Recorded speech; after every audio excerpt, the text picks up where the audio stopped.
व नहनु अला ज़ालिका मिनश्शाहिदीन वश्शाकिरीन वल्हम्दुलिल्लाहि रब्बिल आलमीन। बारगाह रिसालत मुआब सल्लल्लाहु तआला अलैहि वसल्लम में दुरूद पाक का हदिया पेश करें।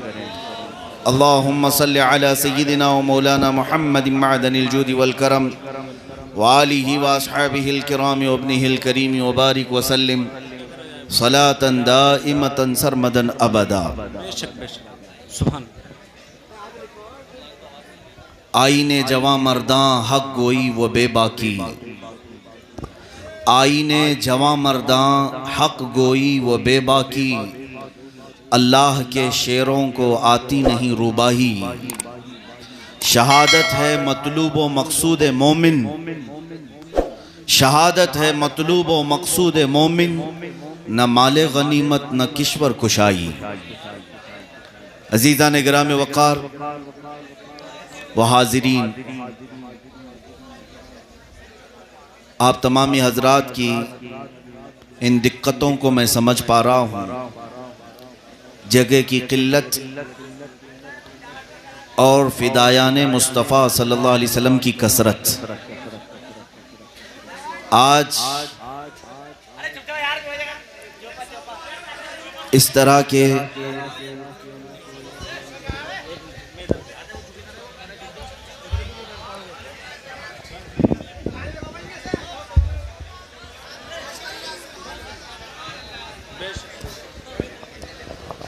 के ये मजमे, इस तरह के ये जलसे, ये सिर्फ तकरीर सुनने और सुनाने के नहीं होते, ये कुफरिस्तान के दिलों में खलबली मचाने वाले भी होते हैं। बेशक, बहुत खूब, बहुत खूब, क्या बात है, सुभान अल्लाह, बहुत अच्छा। आप ये न समझें कि दूर दराज से लोग सिर्फ स्टेज को देखने आए हैं या एक मुकर्रिर को सुनने आए हैं। ये मेरे मौला की मशीयत होती है कि वो मोमिनों का जम्मे गफ़ीर जमाता है और काफिरों के दिलों पर रौब तारी करता है। और कौन कहता है कि इस्लाम के चाहने वाले या मोमिनीन की जमात मर गई या मुरझा गई। मैं जिस इलाके में भी जा रहा हूँ जिंदा लोगों को देख रहा हूँ। क्या बात है, सुभान अल्लाह। और आज शहर मुराबाद के मुज़ाफ़ात का ये पीपल्स थाना तारीख रकम करेगा कि यहाँ हो सकता है कि आपके जलसों में शोरा पर, मुकर्रिरीन पर पैसे लुटाए जाते हों, नजराने दिए जाते हों, मगर मुझे उम्मीद है कि आज यहाँ से जाने के बाद मदीने के ताजदार की बारगाह में अपना खून पेश किया जाएगा। सुभान अल्लाह, सुभान अल्लाह, सुभान। माल से, नजरानों से अकीदतों का इजहार होता ज़रूर है, लेकिन एक आशिक़ रसूल की अकीदत का इजहार तो बारगाह मुस्तफ़ा में अपने जिस्म और अपने खून से पेश किया जाता है। मदीने की तारीख़ है मेरे अजीज़ों। मैं गुफ्तगू करता हूँ, आप तमामी हजरात से मैं अदबन अर्ज़ करूँगा। बड़े मोहतरम लोग हैं आप, जो सुनने को आए और इस महफिल रसूल में बैठे हैं। जहाँ जिस तरह से लोग बैठे हैं या खड़े हैं, उसी अंदाज से उन्हें रहने दें, इसलिए कि जंग के मैदान में सिपाही अपनी जगह छोड़कर हटता नहीं है। क्या बात है, क्या जो जिस कैफियत में है वो उसी कैफियत में रहे। ये तुम्हारे इम्तिहान की घड़ी है। जो खड़ा है वो हुजूर पाक के लिए खड़ा है, जो बैठा है वो हुजूर पाक के लिए बैठा है। सबका मकसद एक ही है। किसी को स्टेज नज़र आ रहा है, किसी को नहीं नज़र आ रहा है। बस वो इतना तसव्वुर कर ले जाए कि जिस दिन महशर में इसमें हाजिरीन का नाम पुकारा जाएगा तो मेरा नाम भी आ ही जाएगा। क्या बात है, बेशक। तो अब मुझे उम्मीद है कि आप हजरात शोर शराबा न करें, नज़र आए या न नज़र आए, बात को समझने की और सुनने की कोशिश करें। मैं बहुत दूर रह कर के शहर मुरादाबाद पर फ़ख्र करता हूँ, और आप मुरादाबाद में रह कर के कितना फ़ख्र करना चाहिए अभी मैं अंदाज़ा बताता हूँ। उलमा की एक जमात यहाँ पर है, आप तमामी हजरात यहाँ पर मौजूद हैं। मुझे सुनने वाले लोग भी होंगे मेरी तकरीरों को, या फिर मेरे अंदर अगर कोई हल्का सा जोश और जज्बा है तो मैं आपको खुल करके इजहार करके बताऊं। जो कुछ भी ज़ुबान में आज ताकत है, या जब कभी हमारे जज्बे ठंडे पड़ते हैं तो हमारी आइडियल शख्सियतों में एक मर्द कलंदर है, एक मर्द मुजाहिद है। जब जब मैं उसे पढ़ता हूँ तो मेरा जज्बा जवान होता है। वो मर्द कलंदर, वो मर्द मुजाहिद कोई और नहीं, शहर मुरादाबाद का किफ़ायत अली काफ़ी है।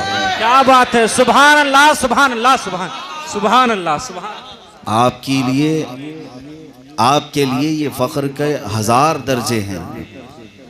आप उस इलाके से वाबस्ता हैं जहाँ पर किफ़ायत अली काफ़ी जैसे लोग रहे हैं, जिनके जिस्म पर स्त्रियाँ फेरी गईं, जिनके ज़ख्मों पर अंग्रेज़ों ने नमक छिड़का, मगर उस हाल में हक़ गो ने न अपने फ़ैसले से टलने का इरादा किया, न ही अपने दीन मुस्तफ़ा में किसी को सुराख मारने की इजाज़त दी।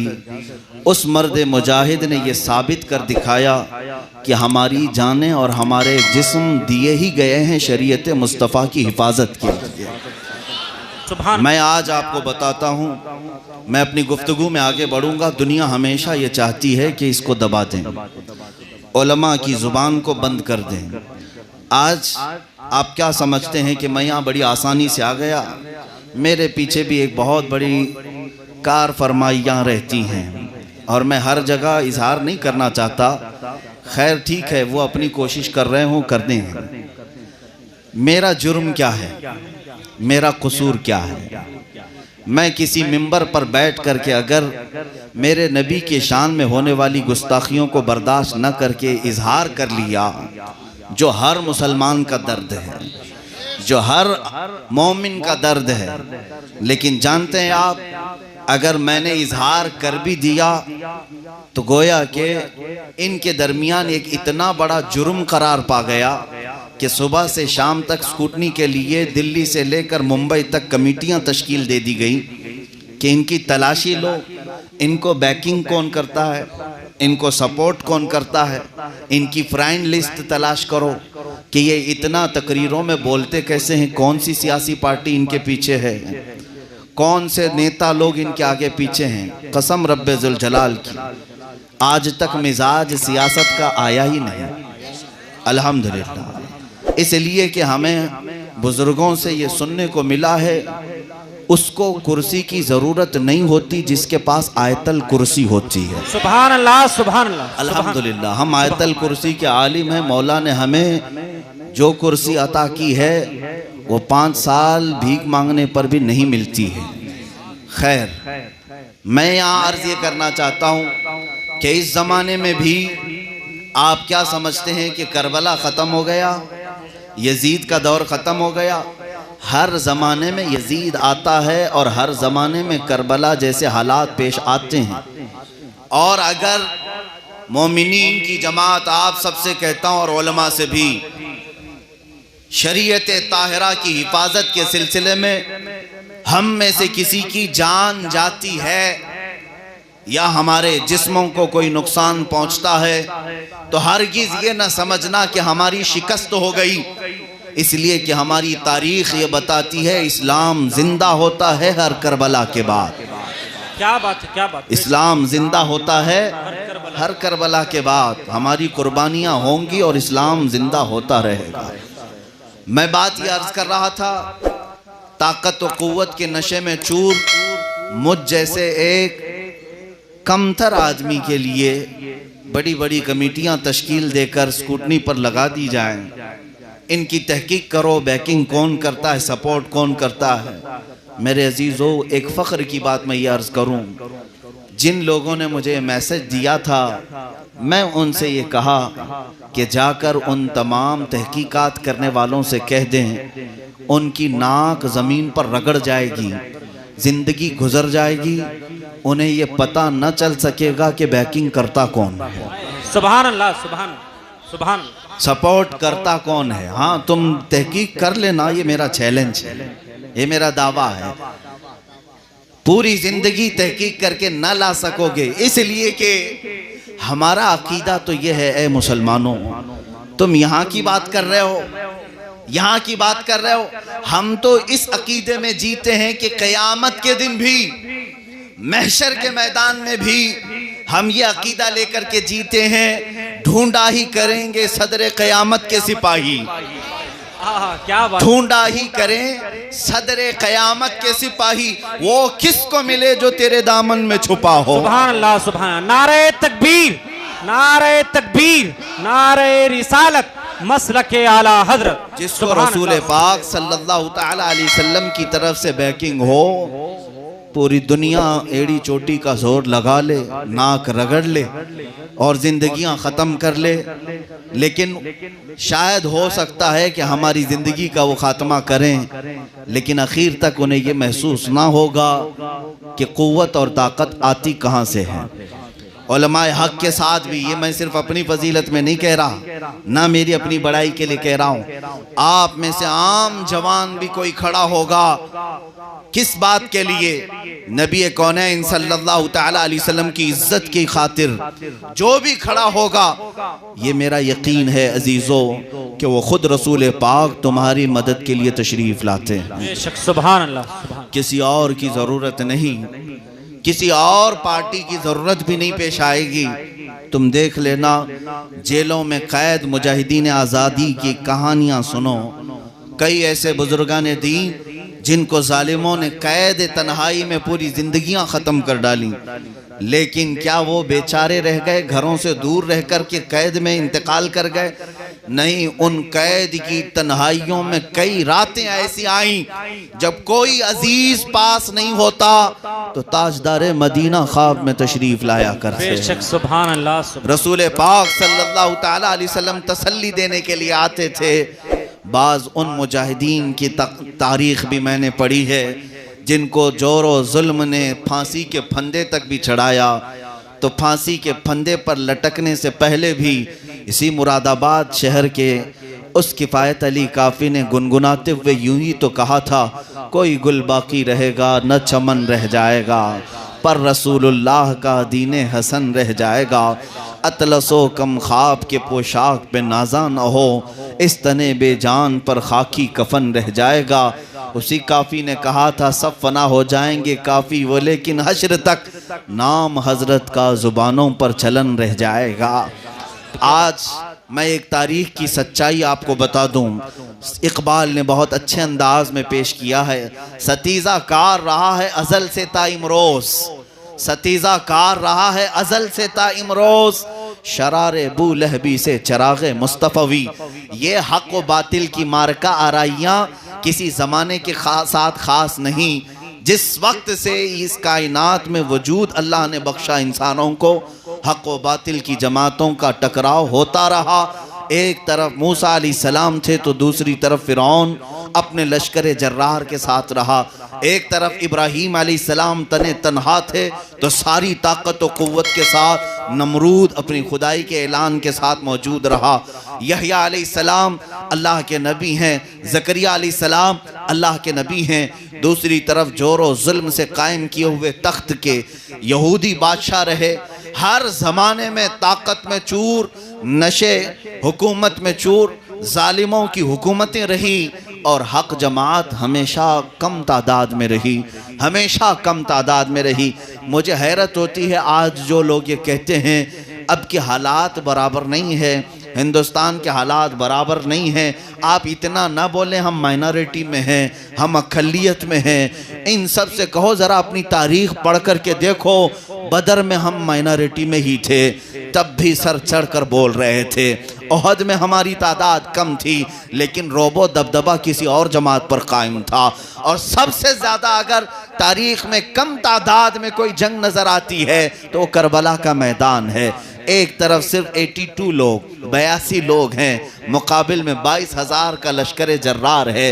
लेकिन 82 लोगों में से एक जवान बच्चा भी ऐसा नहीं जो ये कहता हो कि हालात ख़राब हैं, हुकूमत और तख्त उनके पास है, सियासत और इक़्तिदार यजीद के पास है, मसलहत का रास्ता देख लेना चाहिए, हमारे भी बीवी बच्चे हैं, बाल बच्चे हैं, कोई तीसरा रास्ता निकाल लेना चाहिए। बल्कि हुसैन आज़म के साथ हर जवान ये पुकार कर कहता था, हमारे खून का आखिरी कतरा भी इसी करबला के मैदान में बहेगा। हम निकले हैं तख्त व ताज हासिल करने के लिए नहीं, शरीयत मुस्तफ़ा की हिफाजत के लिए निकले हैं। अजीज़ान गिराम वक़ार, आज मैं हिंदुस्तान के जवान मुसलमानों से यही कहूँगा, जिसके सीने में ये तमन्ना हो कि मुझे मेरे आका सल्लल्लाहु अलैहि वसल्लम का दीन प्यारा है, और वो ये ना समझे कि मुझ एक से क्या हो सकता है, मेरे एक से क्या हो सकता है, पीपलसाना का एक गांव क्या कर सकता है, तुम्हें मालूम नहीं। ये तादाद का करिश्मा नहीं है, अल्लाह की तरफ से हमेशा हक जमात की मदद होती है, चाहे वो तादाद में अक़लियत में ही क्यों ना हो। इसलिए कि बद्र का मैदान भी हमें यही बताता है, करबला का मैदान भी हमें यही बताता है। बद्र के मैदान में क्या हुआ था जानते हैं आप? 313 निहत्ते सहाबा थे, जिनके पैरों में जूतियां भी नहीं है, चप्पल पहनने के लिए नहीं। अक्सर सहाबा के हाथ में तलवारें नहीं हैं। कुछ सहाबा तो वो हैं जो खजूर की सूखी हुई लकड़ियों से लड़ने के लिए आ गए थे, और सामने कौन लोग थे? एक अजीम लश्कर जिसमें बड़े बड़े सरदारान कुरैश, और रात में उनको यकीन ऐसा था अपनी ताकत पर कि तबले बज रहे थे, ढोल बजाए जा रहे थे, रक्कासाओं से गीत सुनाए जा रहे थे। पूरे मैदान बद्र उनके ढोलों की आवाज़ से, शोर से भरा हुआ था। कुफार ये समझ रहे थे कि कल हमारी फतह है।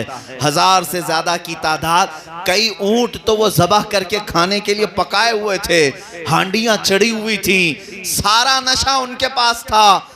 और रसूल पाक सल्लल्लाहु अलैहि वसल्लम के साथ जो सहाबा आए, उनमें से सहाबा की हालत ऐसी है, एक खजूर किसी के पास है तो 4 लोग एक खजूर को चूस कर अपना पेट भर रहे हैं। उसके बावजूद तवक्कुल और यकीन की ताकत ये है, मेरे मुस्तफ़ा ने सिर्फ लकड़ी का इशारा करके बताया कि घबराना नहीं, यहाँ फलां सरदार कुरैश गिर के मरेगा, यहाँ अबू जहल गिर के मरेगा। मेरे आका की सिर्फ बशारतें थी, हुजूर ने सिर्फ फरमा दिया था, और सहाबा का यकीन ऐसा था।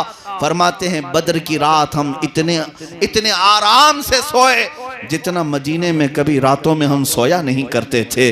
जंग के मैदान में सामने लश्कर जर्रार अपनी फतह के तबले बजा रहा है, ताकत के नशे में धुन है, लेकिन सहाबा का यकीन ये बता रहा है अल्लाह की मदद हमारे साथ आने वाली है, फतह और नुसरत रसूल पाक के दीवानों को मिलने वाली है।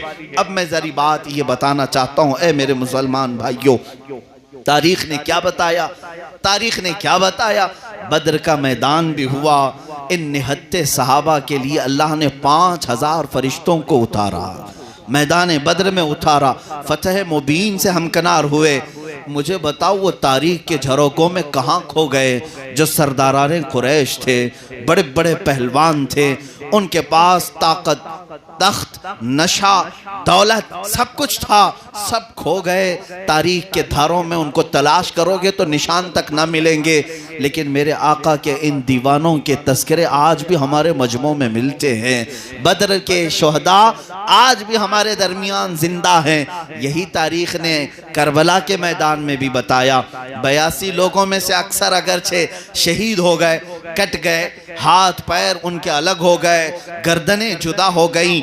बज़ाहिर तख्त के नशे में चूर यजीद ने यह समझा होगा मैंने एक हक बोलने वाली जुबान को बंद कर दिया है, हुसैन को ख़त्म कर दिया है, अब मेरे खिलाफ कोई बात आने वाली नहीं है, हमेशा का तख्त मेरा है, हमेशा की सियासत और इक़्तिदार मेरी है। लेकिन हुआ क्या, सिर्फ 2.5 साल के बाद उसका जिस्म सड़ा, बदबूदार हुआ और ऐसे बिस्तर पर मरा जहां उसके सिराने शराब का कूजा भरा हुआ था। नाचने वाली गाते रही और वो मरकर ख़त्म हुआ। अब मैं बताता हूँ मेरे अजीज़ों, तारीख़ के ये दोनों मारकों को जहन में रखना, और कभी अल्लाह ने अगर तौफीक दी तो मुल्क शाम भी चले जाना और इराक़ भी चले जाना। ये अंबिया और औलिया की सरजमीन है। मुल्क शाम, दिमश्क, वो तख्ते खिलाफत की तारीख़ वहाँ पर मौजूद है जहाँ यजीद ने अपनी ताकत का तख्त बिछाया था और जुल्म की एक तारीख़ लिखी थी। और इराक़ में इसलिए कह रहा हूँ, इराक़ की धरती पर वो करबला के रेगज़ार का मैदान आज भी मौजूद है। दोनों जगह जा कर के देख लेना। ये फ़कीर गया है, मैं खुद हाज़िरी दिया हूँ। दिमश्क पहुँचे थे, बहुत बड़े बड़े औलिया कामिलीन की ज़ियारतें की, सहाबा ताबईन की ज़ियारतें की। किसी साहब ने हमें ये बताया कि यजीद का वो बाज़ार भी इसी दिमश्क में है, उसका महल, उसका ताज और तख्त यहीं पर हुआ करता था। हमने पूछा कि आखिर वो दफन कहाँ हुआ, उसके चाहने वाले भी तो होंगे। लोगों ने बताया मिसबला एक जगह है दिमश्क में। हमने पूछा वो जगह कहाँ है, लोगों ने बताया दिमश्क का सारा कूड़ा करकट जहाँ फेंका जाता है, कहा जाता है कि वहाँ उसकी कब्र है जहाँ कुत्ते भी पेशाब करते हैं, गलाजत भी वहीं जा कर के दफन होती है। सारी गलाजतें, नाक पकड़ कर के भी कोई खड़ा ना हो सके, ऐसी जगह लोगों ने बताया कि यहाँ यजीद ख़त्म हो चुका, यहाँ उसे दफन किया गया था। हम ज़ियारत की गरज से नहीं गए, इबरत को देखना था। अजीज़ा ने गिरामी, फिर हमने तारीख़ के झरोकों को पलटा, इराक़ की सरजमीन पर भी आए, करबला भी हम गए और पूछा वो मैदान कहाँ है जहाँ आले रसूल का खून बहाया गया था, जहाँ उनके जिस्मों के ऊपर घोड़े दौड़ाए गए थे, उनके टुकड़ों को तब्दील कर दिया गया था। लेकिन देखा मेरे अजीज़ों, पूरे करबला में वो कोई मैदान नज़र नहीं आता है, कोई मैदान नहीं, बल्कि उसी मैदान में आली शान रोबो दबदबा कायम किए हुए रोज़ा हुसैन नजर आता है। और उस रोज़ा हुसैन पर सुनहरी बल्कि सोने में कलई किया हुआ वो चमकता हुआ गुंबद जो हजारों की आंखों को खिरा करता है, और उस पर सुर्ख परचम लहराता हुआ आज भी दुनिया को ये बता रहा है यजीद 2.5 साल से ज्यादा तख्त संभाल न सका, 14 सदियां गुजर गई, अब तक झंडा हुसैन का ही लहरा रहा है। सुभान अल्लाह, सुभान अल्लाह। इससे पता ये चलता है आज की तारीख में भी मैं बड़ी जिम्मेदारी के साथ कहूंगा, यजीद की तरह जुल्म के साथ तख्त अगर सजाया गया, चाहे वो दिमश्क में हो, चाहे वो दिल्ली में हो, चाहे लखनऊ में हो, खत्म तो होना ही है। बात है, क्या बात, खत्म तो होना ही है, इसलिए कि हुसैन को आना ही है। क्या बात है, क्या बात है, क्या बात है। सुभान अल्लाह, सुभान या अली, या अली, सुभान। जिंदाबाद, जिंदाबाद, जिंदाबाद, जिंदाबाद। आप इस बात को यकीन के साथ लेकर चलें, जुल्म की दास्तान ज्यादा दिन तक नहीं चलती। तख्त जो जुल्म के साथ कायम किया जाता है, ये अगरचे आज सोच रहे होंगे कि कुछ दाढ़ी वालों की दाढ़ी काट करके इस्लाम को खत्म कर दें, कुछ टोपियां उड़ा करके समझ लें कि हम मुसलमानों का खात्मा कर दें, और वो गुफे में बैठा हुआ पाखंडी जो ये कहता था कि मैं इस्लाम का खात्मा करने के लिए निकला हूं, वो अपनी जुबान की खुजली नहीं मिटा सका और इस्लाम के खात्मे की बात कर रहा है। अनकरीब उसका भी हशर अल्लाह हमें आंखों से दिखाएगा इंशाअल्लाह, इंशाअल्लाह। देखो, इंतजार करो। कुरान कहता है सयअलमुल्लज़ीन ज़लमू अय्य मुनक़लबिन यनक़लिबून, ये मेरे रब का वादा है। मौला फरमाता अनकरीब जालिम ये देखेंगे कि कौन सी पलटी में अल्लाह ने उनको पलटाया है, कौन सी खाई में अल्लाह ने उन्हें गिराया है। इन्होंने जो गिरह बांधे थे, मौला ताला इन्हीं गिरोह में उन्हें गिरफ्तार करेगा। इन्होंने जो गुस्ताखी का एक नया ट्रेंड शुरू किया था, देखना अब इनकी कोई इज्जत बाकी नहीं रहेगी। हाँ, ये समझते थे कि मेरे नबी कौनैन सल्लल्लाहु तआला अलैहि वसल्लम पर उंगली उठाकर अपनी कौम के हीरो बन जाएंगे। देख लेना तुम्हारी लाशों को कुत्ते भी नोचें और तुम्हारी खुद कौम तुम्हें नंगा करके मारेगी, इसलिए कि कि तुम हुजूर अकरम सल्लल्लाहु ताला अलैहि वसल्लम की साथ पर जो हमले कर रहे हो, तुम्हारा क्या मुकाबला था? मेरे नबी कौनैन की जिंदगी से तुम्हारा क्या मुकाबला था? लड़ना था तो हम जैसों से लड़ लेते, या हजारों मुसलमान हैं लड़ लेते।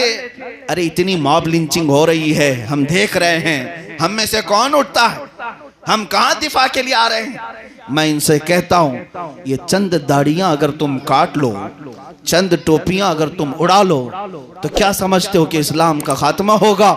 जालिमो, इस्लाम किसी मोहल्ले और किसी गली से निकले हुए दीन का नाम नहीं है।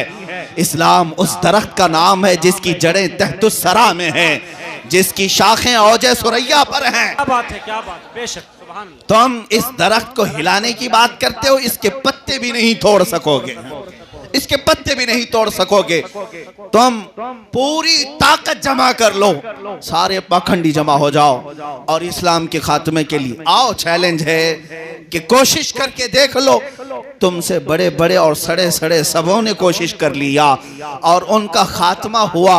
आज इस मुरादाबाद की एक तारीख में बता दूं, मुरादाबाद के शहर में एक आलिम दीन को 3000 की फौज भेज करके अंग्रेज ने गिरफ्तार किया था। सैयदना किफायत अली काफी, उनकी तुरबत पर लाखों रहमतें, उनकी तुरबत अनवर पर करोड़ों सलाम नाजिल हो मौला की। लेकिन उस वक्त एक हक बोलने वाले आलिम को उन्होंने गिरफ्तार किया था, इसलिए कि इन जालिमों को मालूम था। अच्छा एक बात मैं आपको बता दूं, इनको तकलीफ किससे है? मजमे से नहीं, उस जुबान से है जो हक बोलती है, उस जुबान से। इनको पता है ये उलमा से दुश्मनी क्यों करते हैं। अरे ये उलमा बेचारे ना इनकी कोई तनख्वाह सही है, ना इनके माशी हालात ठीक हैं, इनके पास ना कोई ताकत और कुव्वत है, ढंग का घर नहीं, लेकिन सारी ताकत तुम इन उलमा के पीछे क्यों झोंकते हो? मैं राज ये भी बता दूं, इन्हें अच्छी तरह से मालूम है इनकी 1000 तोपों में वो ताकत नहीं जो एक आलिम रब्बानी की जुबान में होती है। क्या बात है, सुभान अल्लाह। नारे तकबीर, नारे तकबीर, नारे रिसालत, मसलके आला हजरत मुफ्ती सलमान अजहरी साहब क़िबला, सरज़मीने पीपलसाना। सुभान अल्लाह, सुभान। दिलों का इनकलाब बंदूक और तोप से नहीं आता, दिलों का इनकलाब अल्लाह वाली जुबानों से आता है, और वो अल्लाह ताला ने उलमाए रब्बानीयीन को अता किया। एक आलिम दीन मुरादाबाद के गिरफ्तार किया, उस वक्त 7 दिन कैद के बाद या जितने दिन भी फांसी पर चढ़ाया, मजमे आम में सूली पर चढ़ाने के बाद उनके अंग्रेज एक बड़े दानिश्वर ने लिखा कि हमने एक बहुत बड़े हमारे खिलाफ बगावत करने वाले का खात्मा कर दिया। मुसलमान डर गए, मुसलमान डर गए। मॉब लिंचिंग करके इसकी वीडियो क्यों फैलाई जाती है? ये आज की तारीख नहीं, ये मॉब लिंचिंग तो कूफा में भी हुई थी। हाँ, इमाम मुस्लिम बिन अकील को इब्ने जियाद ने मारकर कॉर्नर हाउस पर उनकी लाश को लटकाया। हानी बिन उरवा की लाश को पूरे कूफा में घुमाया, ये डर बताने के लिए कि अगर तुम हमारे खिलाफ उठोगे तो यही हशर हम करेंगे, यही हशर हम करेंगे। मेरे अजीजों, न इमाम मुस्लिम बिन अकील के कत्ल से इस्लाम ख़त्म हुआ, न हुसैन इब्ने अली के सर जुदा होने से इस्लाम ख़त्म हुआ, बल्कि इस्लाम की फितरत में कुदरत ने वो लचक दी है, जितना ही दबाओगे उतना ही वो उभरेगा।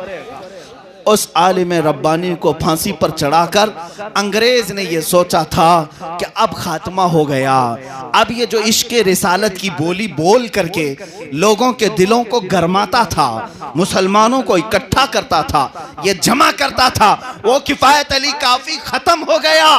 अंग्रेज अभी इसी धुन में नाच रहे होंगे, मगर खुदा कदीर व जब्बार का कानून तो देखें। एक किफायत अली काफी गया तो पड़ोस के शहर बरेली में इमाम अहमद रजा को पैदा किया। सुभान अल्लाह, सुभान अल्लाह, सुभान अल्लाह। और ऐसे आशिक रसूल को पैदा किया कि जिसने लाखों दिलों को फिर से इश्क रिसालत से भर दिया। क्या बात है, क्या बात है। जो मुरझाए हुए दिल थे फिर से ताज़ा किया। तुम ये समझते हो कि किसी आशिक रसूल का खात्मा करके या किसी दीन मुस्तफ़ा के हक बोलने वाले आलिम रब्बानी का कत्ल करके इस्लाम का खात्मा करोगे? मुमकिन नहीं, मुमकिन नहीं। अल्लाह ताला हुसैन के वारिसों को हर जमाने में पैदा करेगा, हर जमाने में पैदा करेगा। और हमें नहीं चाहिए तुम्हारी कोई ताकत, हमें नहीं चाहिए तुम्हारी कोई कुर्सी, हमें नहीं चाहिए तुम्हारी कोई सियासत। हम इसलिए नहीं बोल रहे हैं कि हम तुम्हारी सियासत के भूखे हैं। तुम्हारी सियासत, तुम्हारी ताकत तुम्हें मुबारक हो। हमारे पास जो हुकूमत है अल्हम्दुलिल्लाह वो साबित कर दिखाती है। आओ, असल हुकूमत तो अजमेर से हमें नजर आती है। 800 सालों से आज तक चल रही है। ना कभी कोई इलेक्शन आया, ना कभी कोई सिलेक्शन आया। 800 साल से वो गरीब नवाज की कुर्सी जो इक्तिदार पर कायम है, आज तक करोड़ों मुसलमानों के दिलों पर वैसे ही कायम है। मेरे अजीजों, ये इक्तिदार की कुर्सी नहीं है जो इलेक्शन से हासिल की जाती है, ये अल्लाह की तरफ से अता की हुई कुर्सियां हैं जो क़यामत तक कायम रहती है। मुसलमानों, आप सबका मैं जिंदगी का तुर्रा इम्तियाज बताऊं, हम कहां बहक गए, हम कहां भटक गए। अल्लाह ने तो